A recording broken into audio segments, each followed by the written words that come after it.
Well, the whole town is shut down. Production companies are closed. They've completely halted production. Studios are closed. Universities are closed. And it looks like it's going to be like this for a bit. So, in order to stay sharp, I am going to dissect a scene from a master director every day to better understand why that scene works. And today, day number 1, I will be analyzing a scene from The Departed by Martin Scorsese. I'm going to break it down into 3 categories: writing, filming, and editing. Here we go. Writing. The first thing I usually do is I try to identify the conflict. And the best way for me to do this is to ask myself, what does the character want? Why can't they have it? And why is that important? Aaron Sorkin calls this the intention and the obstacle. The second thing I'm going to do is graph the tension throughout the scene. And the third thing that I'll be looking for is, what do the character's actions reveal to me about the character? Come on, Babu. I can't do anymore. I cannot hold off, and please don't let me go back empty-handed. Please don't do this. I want to help you. Come to my store next Friday. I'll give you the money. This is Friday, Babu. How many times I gotta tell you? Keep on calling me Babu. It's Singh, motherfucker. I'm trying to help you. Keep on telling me I'm your friend. Yeah. You don't even know my name. You want me to catch a beating? I'm gonna catch a beating if I go back again like last week. See this guy? You see this guy? This guy don't want you to have the money because he wants to come back there and squash your head. And I don't want to see that happen. I have one customer sitting here. What I'm going to do? Business is bad? You opened up a store in an Irish neighborhood. These are dirty, dirty people. Don't you know that? Sell potatoes. I don't know what you're going to do. Excuse me, gentlemen. You know what I'm saying? Hey, you fellas come from Providence? Is any of your business where we come from, is it now? Fucking delivering cannolis or something?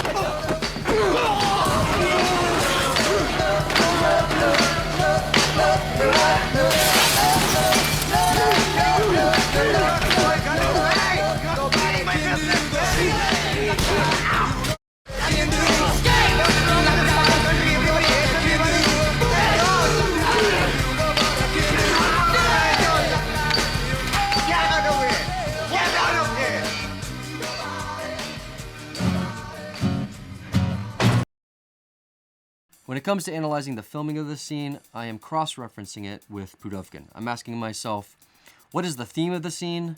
What are the actions within the scene that support the theme? And thirdly, how does the director and the crew go about cinematically capturing those actions? This means analyzing the blocking, what I like to call the psychology of composition, and also color theory.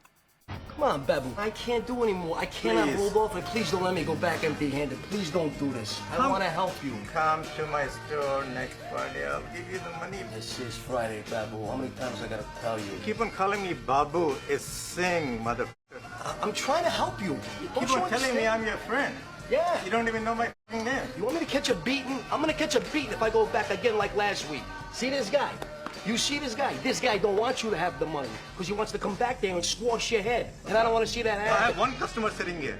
What I'm going to do? Business is bad? You opened up a store in an Irish neighborhood. These are dirty, dirty people. Don't you know that? Sell potatoes. I don't know what you're going to do. Excuse me, gentlemen. You know what I'm saying? Hey, you fellas come from Providence? Is any of your business where we come from, is it now? Fucking delivering cannolis or something?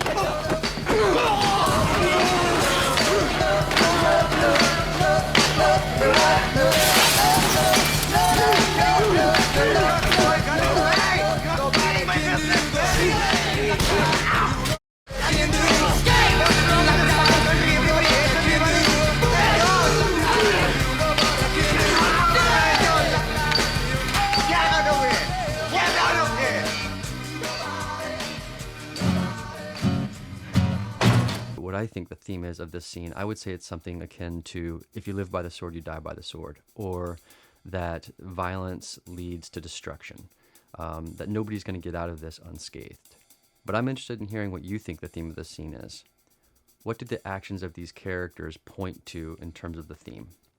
All right, this is the exterior establishing shot for this scene. This is the first interior shot of the scene, and here we can see that this is achieved by putting the camera directly on this countertop, this red countertop, which is the divide between these two parties.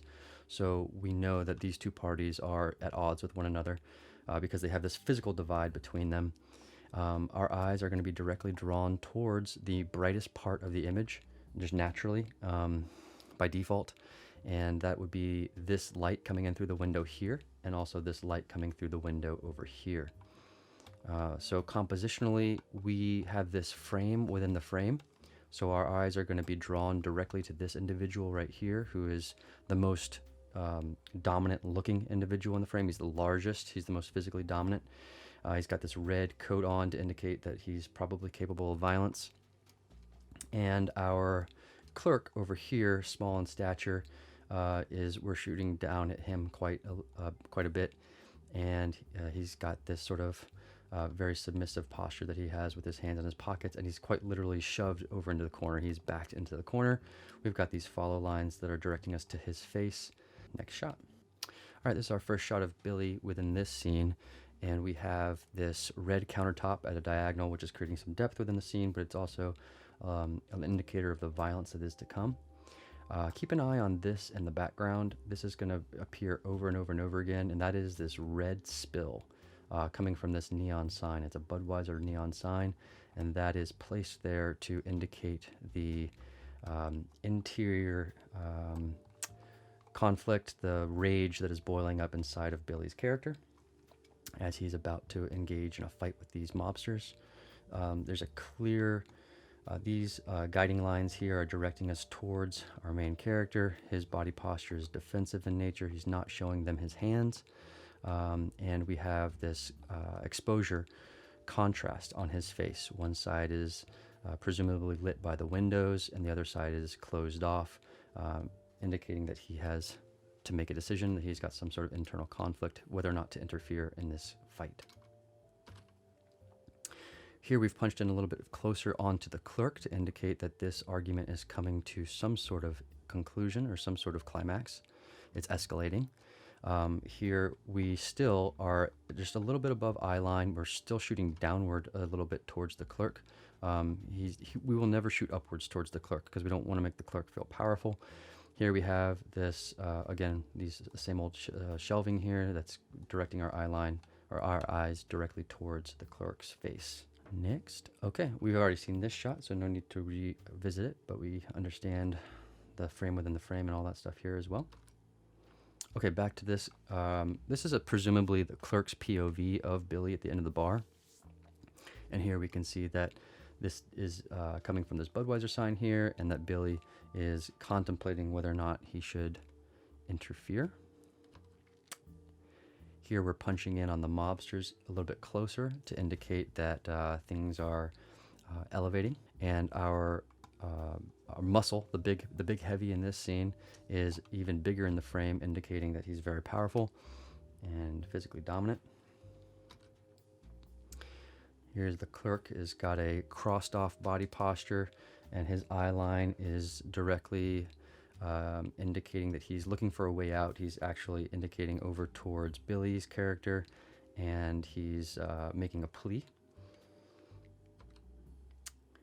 And here we can see that again, Billy's hands are out of sight, and he's closed off to the mobsters. He's not showing them what he's got. He's not showing his hands, and again, the exposure on his face is half and half. It's contrasty. Move on.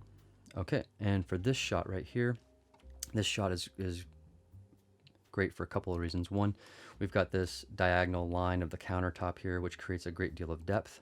It's phenomenal. It's also got this red spill that's coming from these neon lights. So those are bumping up. They're increasing as we get closer and closer to this conflict.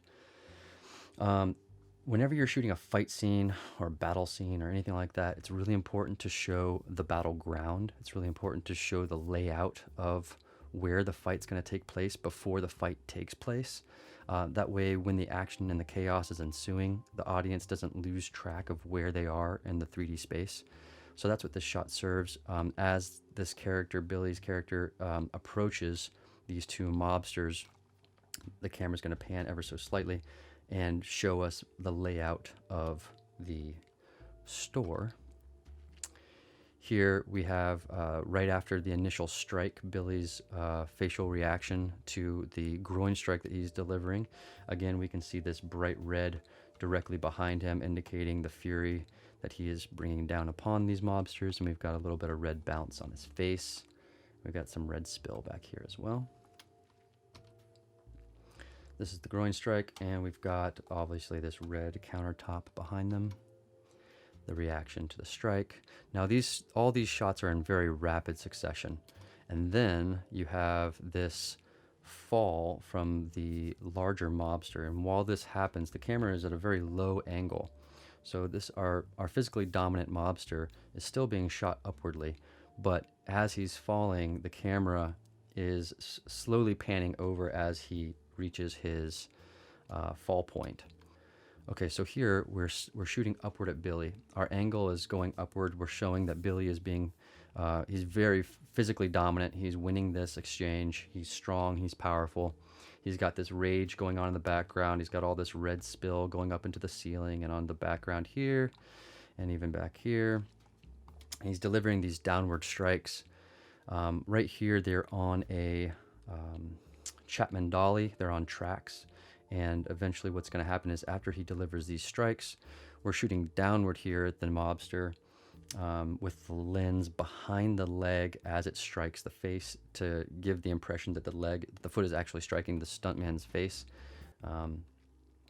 It's a nice little camera cheat. So this is a very quick reaction shot here. And then now that we're on the Chapman dolly and we are going to track across the storefront or the store location, and what's great about this tracking shot is that it gives us a break from the rapid succession of the action shots, the trach slap and the groin strike and all that sort of stuff. We have a nice dolly track across the store. Okay, this is our extreme upward angle shot at Billy as he's bringing down his punches, his judgment, his wrath down upon this mobster. He's very physically dominant, and we're shooting upward at him.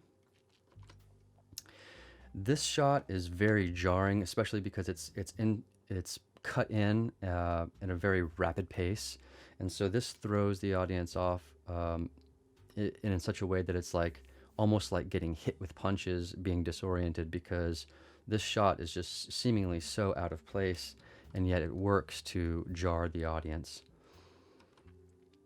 We go back to this upward angle shot of Billy.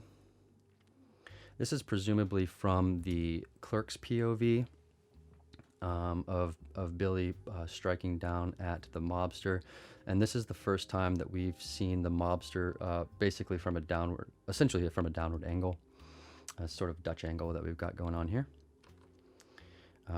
Whenever you're cutting essentially from the same angle, meaning we're behind Billy here and we're behind Billy here, it's going to be a very jarring experience, like a time cut, a time jump, and that's done in such a way to disorient people during this fight sequence. So you can see that the continuity here is not exact. His right hand for the mobster is down by his waist, and then in the succession shot, we've got his right hand is up. So it's not an exact continuity shot, but that doesn't matter because presumably it's all chaotic. It's all going in a time jump cut. Here's the reaction shot from the clerk, and this is really helpful to give us a small break from the action that's taking place in the fight. We've got his eye line is directly going towards the left, or it's essentially towards the center of the frame. And so when we cut to the next shot, here we have Billy. We can cut from him. If we can cut from the clerk looking towards the center frame, because now we're seeing Billy in the center of frame for this shot here. His hand is right in front of the lens here when it breaks, and that gives us the impression that this is a very important thing, that this action of him breaking his hand is very significant, and that's going to come back to play later on, not only in the scene, but in the rest of the film. Now we're back on the Chapman dolly, and he's recoiling from his handbrake, and we are tracking back with him as he goes away from the mobster. We jump the line here, and we're now on tracks on the other side of him. So the tracks are moved to the middle of the store, and we are going to go towards the counter. We're going to track towards the counter as he is grabbing this coat. Now, this light right here, this fixture, is pointing right here towards this coat, which is helpful because it draws our eyes are going to go towards the brightest thing in the frame. This is the brightest thing in the frame. This is pointing towards the coat, indicating like, hey, like this is where he's going. He's broken his hand, so he is physically incapable of winning the rest of this fight unless he adapts. And so he's going to adapt. He's going to grab this tool. And in the process of grabbing this tool, it's very clear that he's out of control. And we can tell that because the camera tilts in such a way that it's creating this Dutch angle. And the clerk is indicating, hey, like you're going too far. Like, please, like not in my store. And so we have this very dominant upward angle shot of Billy as he rains down this spear-like coat hanger coming from the top left corner of frame, coming towards the bottom right. And it cuts pretty darn well with this mobster being in the bottom right corner of the frame. So in the previous shot, we have Billy's character striking towards the bottom right, and now the mobster's in the bottom right, and that's why this cuts okay. This right here is, again, just like the leg in the previous shot with the striking, the camera is on the opposite. This is in between the lens and the recipient of the blow, so it plays. It looks like it's actually striking him.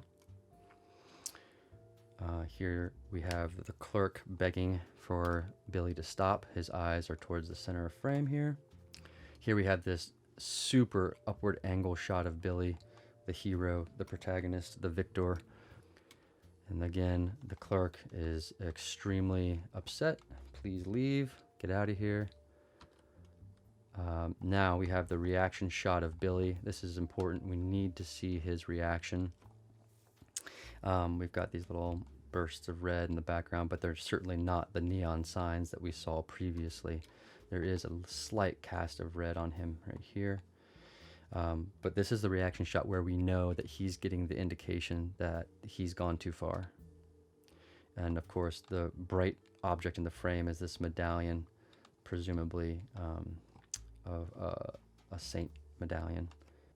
And this is the shot, creates a very small protagonist in the center of the frame here, isolating him. And that's just giving the impression that he is gone way overboard and that he is way in over his head, and that he possibly has risked way too much, and that he won't be able to get out of this alive. The third and final category is editing, and when I'm analyzing this scene for the editing, I'm keeping in mind a couple of things. One is the checklist by Walter Murch, and the second is a checklist from Vsevolod Pudovkin. Now, this scene doesn't have any of Pudovkin's 5 editing techniques, but they're good to know for future reference, so let's go ahead and go through them. Pudovkin's 5 editing techniques are contrast, parallelism, symbolism, simultaneity, and leitmotif. So Walter Murch quite literally wrote the book on editing. He is a multiple-time Oscar winner, and he wrote the book in the blink of an eye. So as we're watching this for editing, let's keep in mind Walter Murch's 6 bullet points for editing. 1, does the cut support the emotion? 2, does it support the story? 3, is it in line with the tempo of the scene?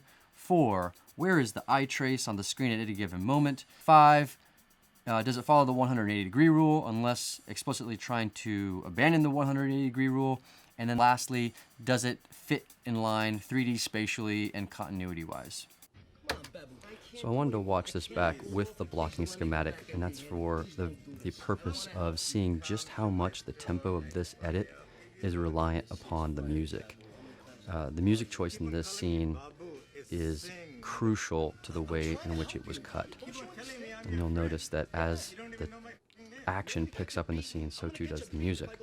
With Walter Murch's checklist by you, are there any violations that you notice within this scene?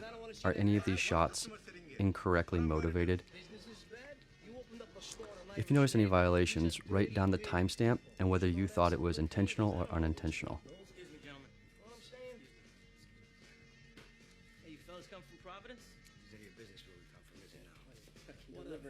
Great quick editing cuts here for the emotion. Very quick flurry, very chaotic. Here we have a small breath before we go into another quick flurry. Our eye trace is very much in the center of frame for the majority of these chaotic shots. One of the main reasons why we have this shot back to the clerk over and over and over again is to give us an idea how we should be feeling as an audience. And if you really want to help out your editor as a filmmaker, let a scene play out all the way until there's some sort of action at the end where you can put a button on the scene and cut. In this case, it is the action of Billy's character kicking this door. Okay, day 1 in the books. Tomorrow I'll do a scene from Good Will Hunting, and then I'll just make my way down my favorite films. And then if this pandemic just keeps going, then we will make our way into the 85 films that Scorsese thinks all filmmakers should know. If you guys have any recommendations on film scenes that you feel like we should break down together, please let me know and I will do my best to break those down. If you happen to know any filmmakers in high school or college that are out of school at this point because of the pandemic, but you feel like that this sort of breakdown, this structured breakdown of scenes would help them, then please do forward them this video so that we can get them involved and they can stay sharp in their studies. I know this practice is really helpful for me, and I hope it's really helpful for you, and I think it's going to help us keep our brains sharp during this time. So if you are going to break down any scenes, please use the hashtag movie scene breakdown. And I hope you guys are doing okay out there, and I will see you guys tomorrow.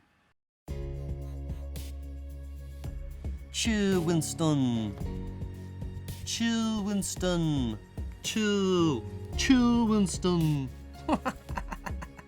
Love it.